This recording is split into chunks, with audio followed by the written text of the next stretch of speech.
John Lennox was asked this question: does the Big Bang disprove the need for God? The Big Bang does not disprove the need for God or Creator. That's a confusion of thought.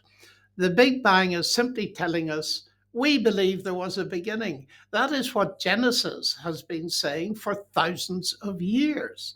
The point is, Genesis is not only telling us that there was a beginning, it is also telling us what science cannot tell us, the ultimate cause of that beginning, which is God. So a Christian has nothing to fear from people using the words Big Bang, although, as I said earlier, they are misleading.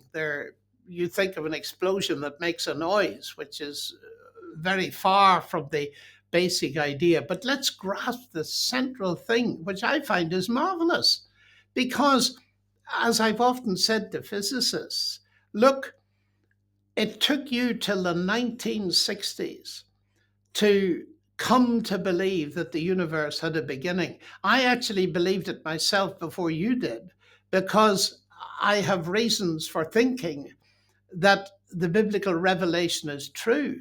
And what is more, if you had taken seriously the worldview of the Bible and weren't so committed to Aristotle, you might have looked for evidence for a beginning to space-time much earlier than you did. Now, this is very important because many scientists say, well, the Bible makes no predictions. Well, that's not quite true, because if you take its worldview seriously, here at the very start, in the beginning, God created the heavens and the earth. Well, if that's true, you can test it. And this is exactly what happened through Lemaitre, Hubble, and Penzias and Wilson. They were testing something that the Bible had stated. And isn't it interesting? It was Georges Lemaitre, a priest, who first led them to the idea. Awesome. Lennox is one of my favorite apologists. He was a professor of mathematics by trade at Oxford University and has successfully debated atheists like Richard Dawkins and still makes frequent appearances on various YouTube channels. I love what he tells his physicist friends. It took them to the 1960s to come to the realization that the universe had a beginning, but he believed it before they did. Why? Because he had the biblical revelation that had already told him it was so.